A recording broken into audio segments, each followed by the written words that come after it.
Dans la grande ville de Luméra, un endroit toujours en effervescence avec ses marchés bondés, ses rues animées et ses klaxons incessants, vivait une femme nommée Chara. Chara était une jeune mère célibataire de 27 ans, une femme pleine de courage et de détermination malgré les défis quotidiens qu'elle devait surmonter. Elle élevait seule sa fille de 4 ans, Adri, une petite fille pleine de vie qui était sa plus grande source de bonheur.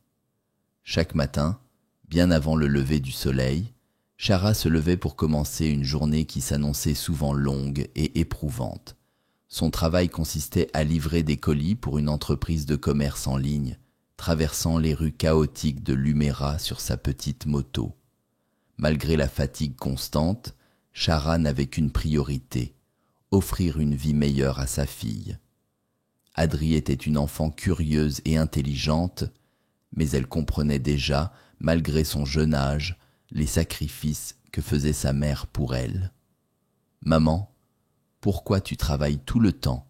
demandait-elle souvent avec son innocence enfantine. Chara lui répondait toujours avec un sourire, même si son cœur était lourd. « Parce que je veux que tu sois heureuse, ma chérie. Je travaille pour toi, pour que tu puisses réaliser tes rêves. » Leur maison, modeste mais remplie d'amour, se situait dans un quartier bruyant où les voix des voisins et les éclats de rire des enfants résonnaient à toute heure. C'était un endroit simple, mais c'était chez elle. Chaque matin, Chara commençait sa routine en préparant Adri pour l'école. Elle lui brossait les cheveux, lui faisait réciter ses leçons et lui préparait un petit déjeuner modeste mais nourrissant avant de l'emmener à l'école. Malgré les défis de sa vie quotidienne, Chara trouvait un petit moment pour rêver. Ce moment, c'était lorsqu'elle ouvrait son téléphone pour visiter la page de Gloria Dor, une célèbre influenceuse des réseaux sociaux. Gloria Dor n'était pas une simple créatrice de contenu. Elle était une véritable star avec des millions d'abonnés à travers le pays. Sa page, brillante et colorée, était un monde à part, un univers où tout semblait parfait.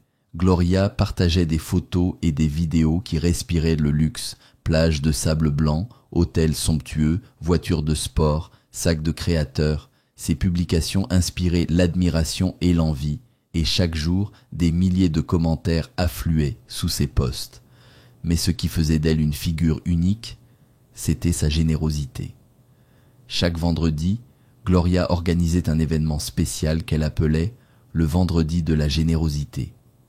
Lors de cet événement hebdomadaire, Gloria distribuait d'importantes sommes d'argent à ses abonnés les plus fidèles. Les montants allaient de 10 000 à 100 000 francs CFA et les conditions pour participer étaient simples. Liker ses publications, partager ses stories, taguer des amis et envoyer un message privé pour témoigner son admiration. Pour beaucoup, ces concours représentaient une opportunité rare d'améliorer leur situation. Chara participait religieusement à ces concours.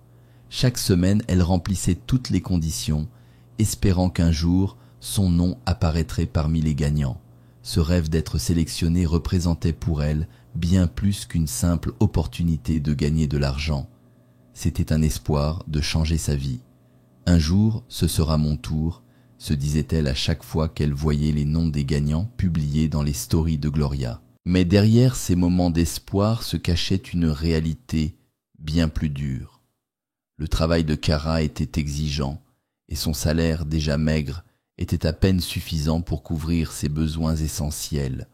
Entre le loyer, les factures et les frais de garde pour Adri, il ne lui restait presque rien à la fin du mois. Pourtant, elle trouvait toujours un moyen de faire sourire sa fille. Adri, avec son énergie débordante et sa curiosité naturelle, posait souvent des questions qui faisaient réfléchir Chara. « Maman, est-ce qu'un jour on ira voir la mer ?» demandait-elle parfois avec des étoiles dans les yeux. Ces mots touchaient profondément Chara, car elle savait que ce rêve, bien que simple, semblait hors de portée. Mais elle répondait toujours avec optimisme. « Oui, ma chérie, un jour, on ira voir la mer, je te le promets. » Les collègues de Chara, bien qu'amusés par son obsession pour Gloria Dor, la taquinait souvent. « Cara, tu crois vraiment qu'elle va te remarquer ?» riait l'une d'elles. Mais Cara, pleine d'espoir, répondait toujours avec détermination. « Vous verrez, un jour, mon nom apparaîtra dans ses stories et tout changera. » Un vendredi soir, comme à son habitude, Cara espérait figurer parmi les gagnants du vendredi de la générosité. Elle avait rempli toutes les conditions et suivait attentivement les publications de Gloria, le cœur battant à chaque notification. Mais ce soir-là, un événement inattendu allait bouleverser sa vie. Après une longue journée de livraison, Cara s'était arrêtée dans un coin tranquille près du marché pour compter l'argent des commandes qu'elle avait collectées. Elle sortit une petite pochette en cuir, triant soigneusement les billets avec des doigts agiles. Mais alors qu'elle terminait de vérifier, une lame froide se posa contre son dos. « Donne-moi tout ton argent maintenant », murmura une voix rauque. Cara sentit son cœur bondir. Paralysée par la peur, elle sentit ses mains trembler. Avant qu'elle ne puisse réagir, une main brutale arracha sa pochette et le voleur disparut dans l'obscurité. Elle resta figée, le souffle coupé. Toute sa journée de travail venait de s'envoler. Le lendemain matin, Cara se présenta devant Madame Hama, sa patronne, pour expliquer ce qui s'était passé. Mais Madame Hama, fidèle à sa réputation de femme stricte et exigeante, ne montra aucune compassion. « Donne-moi une bonne raison de ne pas te licencier immédiatement », lança-t-elle, le regard glacial. Cara tenta de se justifier, expliquant qu'elle avait été agressée et volée. Mais Madame Hama resta inflexible. « Tu rembourseras chaque centime, » dit-elle. « Si tu ne peux pas, je déduirai de ton salaire. » Cara quitta le bureau, dévastée. Avec Noël qui approchait, elle avait espéré acheter un petit cadeau pour Adri, quelque chose qui illuminerait son visage. Mais cet espoir semblait désormais hors de portée. Alors qu'elle marchait dans les rues éclairées de Luméra, une idée germa dans son esprit, Gloria d'or. Cara avait vu des témoignages de personnes qu'elle avait aidées. Peut-être que cette fois, elle pourrait l'aider elle aussi. Ce soir-là, Cara rédigea un long message à l'influenceuse, décrivant avec émotion son agression et la situation difficile dans laquelle elle se trouvait. Elle termina son message avec un appel désespéré. « Vous êtes ma dernière chance, aidez-moi s'il vous plaît. » À sa grande surprise, Gloria répondit dès le lendemain. « Votre histoire m'a touchée. Rendez-vous demain à mon bureau à Luméra. » Le lendemain matin, Cara se prépara avec soin. Elle enfila sa plus belle robe, une robe simple mais élégante qu'elle gardait pour les occasions spéciales, et prit un taxi pour se rendre au bureau indiqué par Gloria d'or. Le trajet lui sembla interminable, son esprit étant rempli d'appréhension et d'espoir mêlés. Quand elle arriva, elle fut accueillie par une assistante courtoise qui l'invita à patienter dans une petite salle d'attente. Les murs étaient décorés de photos de Gloria posant avec des célébrités et des paysages exotiques. Cara, intimidée, jetait des regards autour d'elle, se demandant si elle était vraiment à sa place ici. Après quelques minutes, une porte s'ouvrit et une silhouette élégante apparut. C'était Gloria d'or en personne. Elle portait un ensemble blanc éclatant qui accentuait son aura presque surnaturelle. Son sourire, célèbre pour sa perfection, illuminait son visage. « Bonjour, Cara », dit-elle d'une voix douce mais autoritaire. « Je suis contente que vous soyez venue. » Cara, nerveuse, balbutia un bonjour, timide. Elle n'arrivait pas à croire qu'elle était en face de la femme qu'elle admirait depuis si longtemps sur les réseaux sociaux. Gloria lui fit signe de s'asseoir et l'écouta raconter son histoire. Cara expliqua en détail l'agression qu'elle avait subie, les pressions de son travail et son désir désespéré de trouver une solution pour subvenir aux besoins de sa fille. Pendant qu'elle parlait, Gloria hocha la tête avec empathie. Quand Cara termina, elle sortit une enveloppe de son sac à main et la posa sur la table entre elles. « Voici une somme pour vous aider à surmonter cette période difficile, » dit-elle avec un sourire chaleureux. Cara ouvrit l'enveloppe avec des mains tremblantes. À l'intérieur se trouvait le double de la somme volée. Les larmes lui montèrent aux yeux. Merci, merci infiniment, balbutia-t-elle, submergée par l'émotion. Gloria se leva et posa une main légère sur son épaule. Faites-en bon usage. Et rappelez-vous, tout ce que je fais, c'est pour mes abonnés. Vous méritez d'être aidés.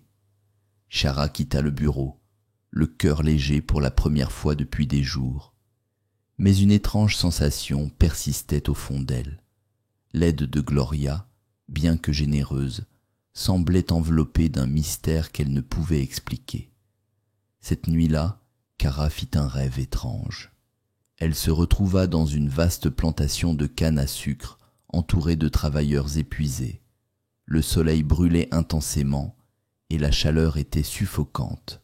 Dans ses mains, elle tenait une machette émoussée et devant elle s'étendait une rangée interminable de tiges à couper. Au loin, une silhouette familière se tenait debout, observant. C'était Gloria d'or, vêtue d'une robe dorée scintillante. Elle tenait un fouet dans une main et un carnet dans l'autre, comme une superviseuse autoritaire. « Travaille, Chara !» ordonna-t-elle d'une voix froide.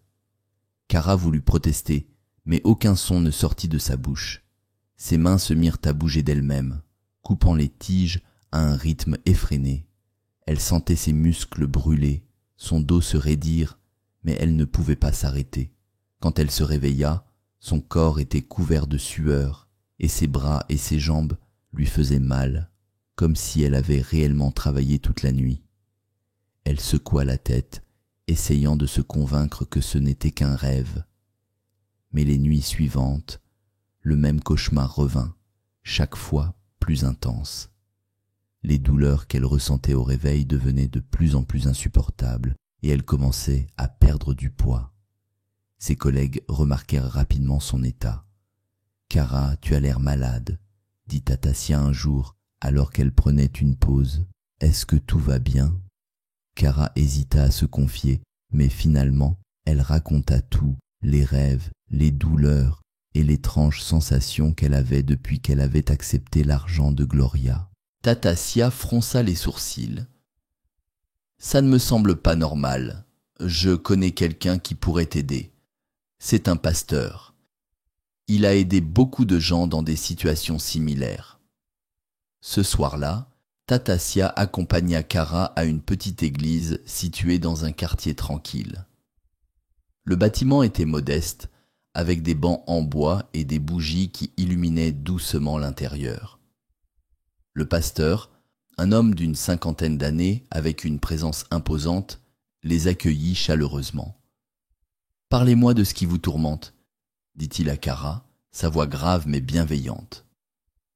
Chara raconta son histoire, du vol qu'elle avait subi à l'aide de Gloria, en passant par les cauchemars incessants.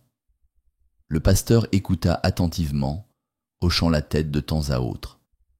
Quand elle eut terminé, il la fixa avec intensité. « Ma fille, ce que vous vivez n'est pas ordinaire. Vous avez accepté une aide, mais cette aide venait avec des attaches spirituelles. Vous êtes liée à un pacte. » Chara sentit un frisson parcourir son corps. Un pacte. Mais je n'ai rien fait de mal. Je voulais juste aider ma fille. Le pasteur posa une main réconfortante sur son épaule. Je comprends, ma fille. Mais parfois, les bénédictions apparentes cachent des pièges. Vous devez rompre ce lien. Cela nécessitera des prières intenses et une foi inébranlable. Êtes-vous prête ? Chara hocha la tête, déterminée. Les jours suivants, Chara s'installa dans l'église, participant à des séances de prière intenses. Chaque nuit, elle s'endormait sur un matelas installé près de l'autel, entouré de bougies allumées. Mais à chaque fois qu'elle fermait les yeux, elle se retrouvait à nouveau dans la plantation. Une nuit, Gloria d'or apparut dans son rêve, plus menaçante que jamais. « Pourquoi résistes-tu, Chara ? Tu as accepté mon aide. Tu m'appartiens maintenant, » dit-elle, ses yeux brillants d'une lueur sinistre.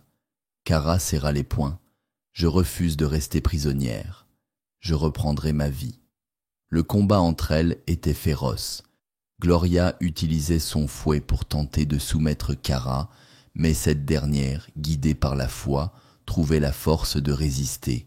Dans la réalité, le pasteur et les fidèles continuaient à prier avec ferveur.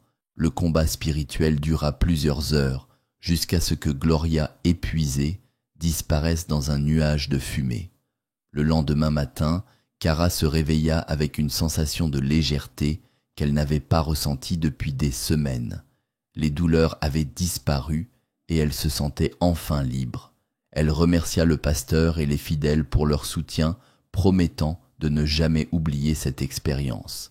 De retour chez elle, elle se concentra sur sa fille et son travail, décidée à construire un avenir meilleur par ses propres moyens.